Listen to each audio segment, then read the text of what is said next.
ಎಲ್ಲರಿಗೂ ನಮಸ್ಕಾರ. KRF ಕಾಂತಿ ರುಚಿ ಫ್ಲೇವರ್ ಅಡುಗೆ ಕಾರ್ಯಕ್ರಮಕ್ಕೆ ನಿಮ್ಮೆಲ್ಲರಿಗೂ ಪ್ರೀತಿಯ ಸ್ವಾಗತ ಸುಸ್ವಾಗತ. ಮಾವಿನ ಹಣ್ಣಿನ ಸೀಸನ್ ಅಲ್ವಾ, ಹಾಗಾಗಿ ಮಾವಿನ ಹಣ್ಣು ಮತ್ತು ಕಾಯಿ ಚಾಲೆಂಜ್ ತಗೊಂಡು ಪ್ರತಿ ಮನೆಗೂ ಬರ್ತಾ ಇದ್ದೀವಿ. ಇವತ್ತು ಗುಂಡಮ್ಮಜ್ಜಿ ಮನೆಗೆ ಬಂದಿದ್ದೀವಿ. ಸಿಹಿ ಅಂದರೆ ಯಾರಿಗೆ ಇಷ್ಟ ಇಲ್ಲ ಹೇಳಿ, ಸಿಹಿ ಅಂದರೆ ಸಾಕು ಎಲ್ಲರೂ ಬಾಯಲ್ಲಿ ನೀರು ಬರೋದು ಸಹಜವಾಗಿ. ಅದೇ ರೀತಿ ಇವತ್ತು ಗುಂಡಮ್ಮಜ್ಜಿಯವರು ನಮಗೋಸ್ಕರ ಮಾವಿನ ಹಣ್ಣಿನ ಒಂದು ಕೇಸರಿ ಬಾತ್ ಮಾಡಿಕೊಡೋಕ್ಕಿದ್ದಾರೆ. ಅಮ್ಮ, ಕಾರ್ಯಕ್ರಮಕ್ಕೆ ಸ್ವಾಗತ. ಮಾವಿನ ಹಣ್ಣಿನ ಕೇಸರಿ ಬಾತ್ ಮಾಡಲಿಕ್ಕೆ ಏನೇನು ಬೇಕಾಗುತ್ತೆ? ಮಾವಿನ ಹಣ್ಣು, ಸಕ್ಕರೆ ಅಥವಾ ಬೆಲ್ಲ, ಗೋಡಂಬಿ, ದ್ರಾಕ್ಷಿ, ರವೆ, ತುಪ್ಪ ಅಷ್ಟೇ ಬೇಕಾಗಿರೋದು, ಇನ್ನೇನು ಬೇಡ. ಎಷ್ಟೊತ್ತು ತಗೊಳುತ್ತೆ ಟೈಮು? ಒಂದು ಸ್ವಲ್ಪ ಹೊತ್ತಿನಲ್ಲೇ ಆಗೋಗ್ಬಿಡುತ್ತೆ.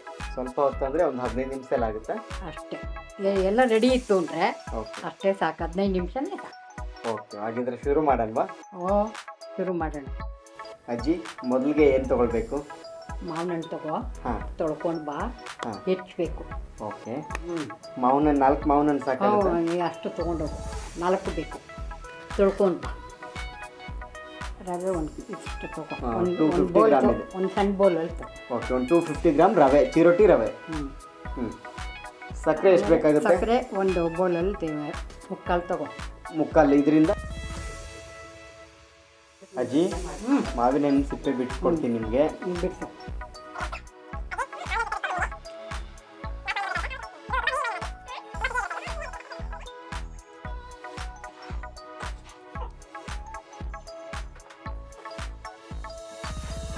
ಅಜ್ಜಿ, ಮಾವಿನ ಹಣ್ಣು ಬಿಡಿಸಿಟ್ಕೊಂಡಾಯ್ತು.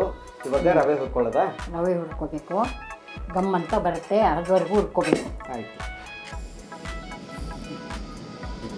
ಸ್ವಲ್ಪ ತುಪ್ಪ ಸಾಕಲ್ವಾ?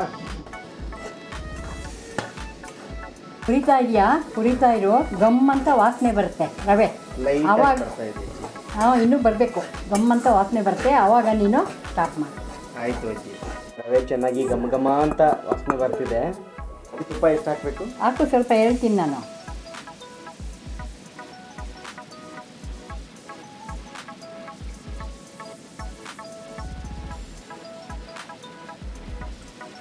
ಸಾಕಾಜ್ಜಿ? ಇನ್ನೊಂಚೂರು ಹಾಕು. ಸಾಕಲ್ವಾ? ಸಾಕು. ದ್ರಾಕ್ಷಿ, ಗೋಡಂಬಿ ಹಾಕಿ ಹೌದು ಹುರ್ಕೊಳ್ತಾ ಇದ್ದೀವಿ. ಹೌದು. ಏನಜ್ಜಿ? ಕೊಬ್ಬರಿ ಪುಡಿ ಹಾಕಿದ್ದೀನಿ. ಕೊಬ್ಬರಿ ಪುಡಿ ಹಾಕಿ ಹೌದು, ಬಾರಿಸು.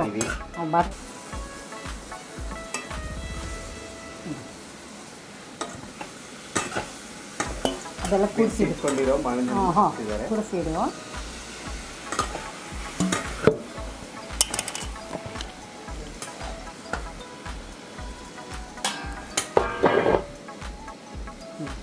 ಸಕ್ಕರೆ ಇಲ್ಲಿದೆ. ಎಷ್ಟು ಸ್ಪೂನ್ ಅಜ್ಜಿ ಸಕ್ಕರೆ ಹಾಕಬೇಕಾಗುತ್ತೆ? ಸಕ್ಕರೆ ಬಂದು ಯಾಕಂದ್ರೆ ಮಾವಿನ ಹಣ್ಣು ತುಂಬಾ ಇದರಲ್ಲಿ ಅರ್ಧ ಭಾಗ ಹಾಕ್ತೀನಿ. ಹೌದಾ? ಬೌಲಲ್ಲಿ ಇದೆ ಸ್ವಲ್ಪ, ಅದರಲ್ಲಿ ಅರ್ಧ ಭಾಗ ಮಾತ್ರ ಹಾಕ್ತೀನಿ. ತುಪ್ಪ ಹಾಕ್ತೀವಿ. ತುಪ್ಪ ಹಾಕಿ, ತುಪ್ಪನೂ ಹಾಕಿದ್ದೀವಿ, ಇನ್ನೊಂದು ಚೂರು ಹಾಕ್ತೀವಿ. ತುಪ್ಪ ಹಾಕಿ ರವೆ ಹಾಕಿ. ಅಜ್ಜಿ, ಚೆನ್ನಾಗಿ ಕುದಿ ಬರ್ತಾ ಇದೆ. ತುಪ್ಪ ಹಾಕೊಂಚೂರು. ಇನ್ನೊಂದು ಸ್ವಲ್ಪ ತುಪ್ಪ ಹಾಕ್ಲಾ? ಹಾಕು. ತುಪ್ಪ ಒಂಚೂರು ನೀರು ಹಾಕು. ಸಾಕು ಅಜ್ಜಿ ತುಪ್ಪ? ಸಾಕು ಸಾಕು. ಸ್ವಲ್ಪ ಹಾಕಿದ್ದೀವಿ. ಸ್ಪೂನ್ ನೀರಿನ ಒಂದು ಅರ್ಧ ಗ್ಲಾಸ್ ಹಾಕು. ನೋಡಿಕೊಂಡು ಸಾಕು ಸಾಕು ಸಾಕು, ಅರ್ಧ ಗ್ಲಾಸ್ ಹಾಕು. ತಿರುವಾಗ ಜೋರೇನು ಬೇಡ, ಉರಿ ನಿಮ್ಮಲ್ಲೇ ಇರಲಿ. ನೆನ್ಬೇಕು, ಹಬೆಲ್ ಬೇಯಬೇಕು. ಹಬೆಲ್ ಬೇಯಬೇಕಾದ್ರೆ? ಹೌದು ಹೌದು.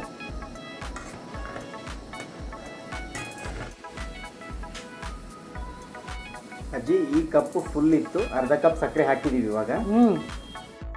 ಇವಾಗ ರವೆ ಹಾಕೊಳ್ತಾ ಇದ್ದೀವಿ. ತಿರುವಾಕ್ಬೇಕು. ನೀನು ಜೋರು ಮಾಡಬೇಡ, ಸಣ್ಣೂರಿಲ್ಲೇ ತಿರುವಾಕು. ಜೋರು ಮಾಡ್ಲಿಕ್ಕೆ ಕೊಡೋದು, ಸಣ್ಣೂರಿಲ್ಲೇ ತಿರುವಾಗ್ತಾ ಇರ್ಬೇಕು ಬೇಗ ಬೇಗ. ಅವಾಗ ನಮ್ಗೆ ನಿಧಾನಕ್ಕೆ ಹಾಕಬಾರ್ದು, ಬೇಗ ಬೇಗ ತಿರುವಾಗ್ತಾ ಇರಬೇಕು. ಸಣ್ಣೂರಿ ಮಾಡು, ಸೀತ್ಕೊಂಬಂದ್ಬಿಡುತ್ತೆ ಆಮೇಲೆ.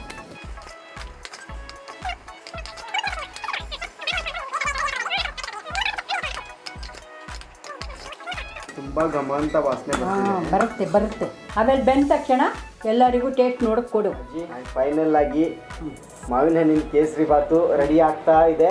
ಸ್ಲಿಮ್ ಅಲ್ಲಿ ಪ್ಲೇಟ್ ಮುಚ್ಚಿಟ್ಟಿದೀವಿ, ಬೇಯ್ತಾ ಇದೆ. ಒಂದು 15 ನಿಮಿಷ ಅಂತ ಹೇಳಿದ್ರಿ, ಬಟ್ ಒಂದು ಅರ್ಧ ಗಂಟೆ ಆದ್ರೂ ಬೇಕಾಗುತ್ತಲ್ವಾ ಅಜ್ಜಿ? ಅರ್ಧ ಗಂಟೆ ಬೇಕಾಗಿಲ್ಲ, 15-20 ನಿಮಿಷದಲ್ಲಿ ಆಗೋಗ್ಬಿಡುತ್ತೆ. ಅಂದ್ರೆ ಎಲ್ಲ ರೆಡಿ ಮಾಡಿ ಇಟ್ಕೊಂಡ್ರೆ 15 ನಿಮಿಷದಲ್ಲಿ ಆಗೋಗುತ್ತೆ. ಹೌದು. Okay okay. ಎಲ್ಲ ರೆಡಿ ಆಗಿರ್ಬೇಕು, ಇದ್ರೆ ಮಾತ್ರ ಬೇಗ ಆಗುತ್ತೆ. ಸೂಪರ್ ಅಜ್ಜಿ.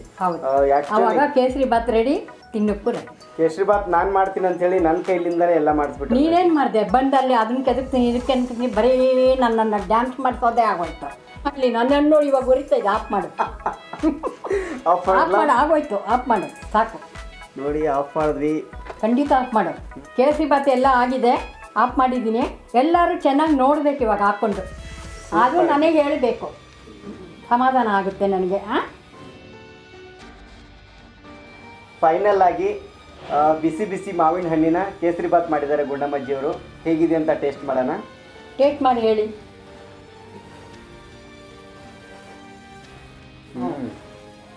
ತುಂಬ ಚೆನ್ನಾಗಿದೆ, ತುಂಬ ಚೆನ್ನಾಗಿ ಬಂದಿದೆ ಕೇಸರಿ ಬಾತು. ನೀವು ಕೂಡ ಅಜ್ಜಿ ಏನು ಹೇಳ್ಕೊಟ್ಟಿದ್ದಾರೆ ಅದೇ ರೀತಿ ಮಾಡಿದ್ರೆ ತುಂಬ ಚೆನ್ನಾಗಿ ಬರುತ್ತೆ. ಥ್ಯಾಂಕ್ ಯು, ಧನ್ಯವಾದ.